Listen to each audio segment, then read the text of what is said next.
everyone, welcome back to my channel. நம்முடைய சேனல்ல இன்னைக்கு ரொம்பவே சூப்பரான டேஸ்டான ஒரு இன்ஸ்டன்ட் மேங்கோ பிக்கிள் ரெசிபி எப்படி செய்யலாம்ன்றத பத்தி தான் இந்த வீடியோல நம்ம பார்க்க போறோம். வீடியோக்கு போறதுக்கு முன்னாடி நீங்க ஃபர்ஸ்ட் டைம் நம்முடைய சேனலை பார்க்கறீங்க அப்படினா இப்பவே கீழ இருக்கிற ரெட் கலர் சப்ஸ்கிரைப் பட்டனை கிளிக் பண்ணி சப்ஸ்கிரைப் பண்ணிக்கோங்க. பக்கத்துல இருக்கிற பெல் ஐகானையும் சேர்த்தே கிளிக் பண்ணிக்கோங்க. அப்பதான் நாங்க அப்டேட் பண்ற ஒவ்வொரு டிஃபரண்டான ரெசிபீஸோட நோட்டிஃபிகேஷன் உங்களுக்கு உடனே கிடைக்கும். இப்போ வாங்க வீடியோக்குள்ள போய் எப்படி செய்யலாம்ன்றத பார்க்கலாம்.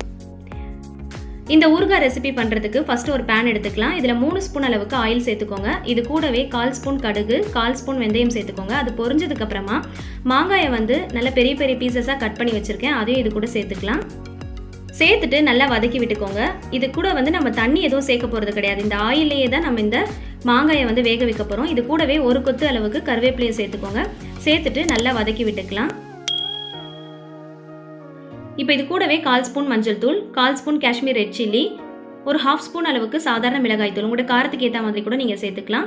1/4 ஸ்பூன் ஜீரகத்தூள் சேர்த்துக்கோங்க. 1/4 ஸ்பூன் பெருங்காயத்தூள் சேர்த்துக்கோங்க. தேவையான அளவுக்கு உப்பு சேர்த்துக்கலாம். சேர்த்துட்டு நல்லா மிக்ஸ் பண்ணி வதக்கி விட்டுக்கலாம்.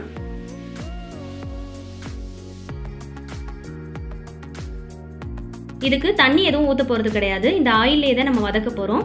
அதே மாதிரி இதை மூடி போட்டு நம்ம குக் பண்ண போகிறது கிடையாது. ஒரு 10 மினிட்ஸ் தான் இது நல்லா வெந்து வந்துடும். அப்பப்போ நீங்கள் நடுவில் நல்லா கிளறி விட்டுக்கோங்க.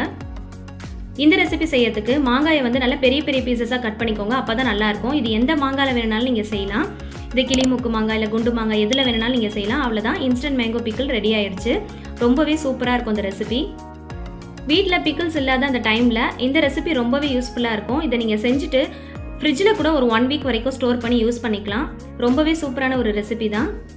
இந்த ஊறுகாய் ரெசிபி சாம்பார் சாதம், தயிர் சாதத்துக்குலாம் ரொம்பவே சூப்பரான ஒரு அருமையான காம்பினேஷனாக இருக்கும். இந்த ரெசிபி செய்யறதுக்கு 10 நிமிஷம் தான், ரொம்ப அதிகமான டைம்லாம் தேவைப்படாது. ஸோ இந்த ரெசிபி எல்லாருக்குமே கண்டிப்பாக ரொம்பவே யூஸ்ஃபுல்லாக இருந்திருக்கும்னு நினைக்கிறேன். பிடிச்சிருந்துச்சுன்னா லைக் பண்ணுங்கள், உங்களோட ஃபேமிலி அண்ட் ஃப்ரெண்ட்ஸ்க்கு ஷேர் பண்ணுங்கள். நீங்களும் கண்டிப்பாக ட்ரை பண்ணி பார்த்துட்டு உங்களோட ஃபீட்பேக்கை கமெண்ட் செக்ஷனில் சொல்ல மறந்துடாதீங்க. இந்த மாதிரி இன்னும் நிறைய அப்கமிங் வீடியோஸ் உங்களுக்காக காத்துட்ருக்கு. ஸோ மிஸ் பண்ணாமல் வாட்ச் பண்ணுங்கள், தொடர்ந்து சப்போர்ட் பண்ணுங்கள். ஸோ சேனலை சப்ஸ்கிரைப் பண்ணிட்டு பாருங்கள். உங்களோட சப்ஸ்கிரிப்ஷன் எங்களுக்கு ரொம்பவே முக்கியம். நீங்கள் பக்கத்தில் இருக்கிற பெல் ஐக்கனையும் சேர்த்தே கிளிக் பண்ணி வச்சுக்கோங்க. அப்போ தான் நாங்கள் அப்லோட் பண்ணுற ஒவ்வொரு டிஃப்ரெண்டான டேஸ்டான ரெசிபிஸோட நோட்டிஃபிகேஷன் உங்களுக்கு உடனே கிடைக்கும். இந்த மாதிரி இன்னும் நிறைய டிஃப்ரெண்டான டேஸ்டான ரெசிபிஸோட நம்ம மீண்டும் சந்திக்கலாம். அதே போல் இதே மாதிரி இன்னும் டிஃப்ரெண்டான ரெசிபிஸ் ஆல்ரெடி நம்மளோட சேனலில் அப்லோட் பண்ணியிருக்கோம். ஸோ டைம் கிடைக்கும் போது ப்ளீஸ் செக் பண்ணி பாருங்கள். ரொம்பவே உங்களுக்கு யூஸ்ஃபுல்லாக இருக்கும்.